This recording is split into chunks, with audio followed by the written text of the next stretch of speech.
Now, the rest of the story. Why would anyone want to kill Mary Jenkins? Just look at her. Face right out of an old-fashioned high-collar bow and lace photo album. A proper, dignified woman. Seems obvious without knowing her. So why would anyone want to end her life? Mary Jenkins has been dead more than 100 years. She died violently. She was deliberately, calculatedly killed. And yet what might gentle, reserved Mary ever have done to deserve such a death? In her youth, Mary was a Maryland society belle, attractive, well-educated. At 18, she married a prosperous railroad contractor named John, eventually bore him a daughter and 2 sons. In 1862, he passed away, and yes, natural causes. And tragedy followed tragedy. The Civil War transformed Mary's Maryland estate into a wasteland that left the 47-year-old widow with little but to abandon her country home and move to the city. Mary arrived in Washington, D.C. on the 1st of October, 1864. She had 9 months and 6 days to live.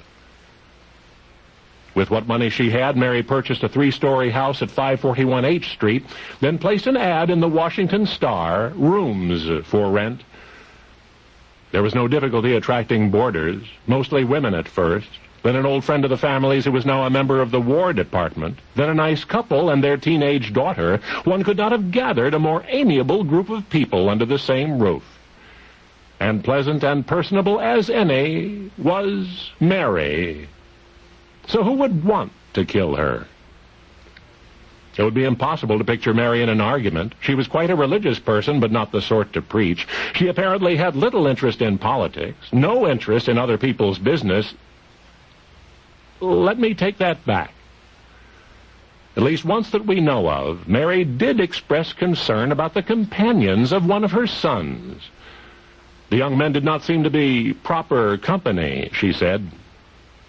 Still, she allowed them to visit her son at the boarding house, and that is why Mary was killed. You see, according to the authorities, those young men were plotting a heinous crime in Mary's boarding house, were conspiring to commit a capital offense, and the United States government held Mary responsible. In fact, the President of the United States declared, quote, she kept the nest that hatched the egg.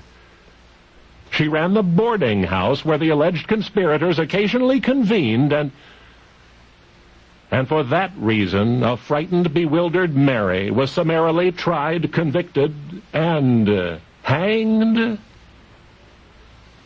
Is historically distinguished as the first woman ever executed by the U.S. government.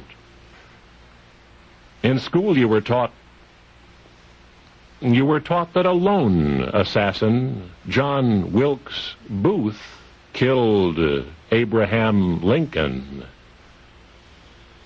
Yet in the bitter, frenzied aftermath of the assassination, as a grief-stricken nation lashed out in all directions, a number of so-called conspirators took the fall, and a middle-aged widow named Mary Jenkins Surratt was tried by the U.S. Army and was sent to the gallows for running a boarding house.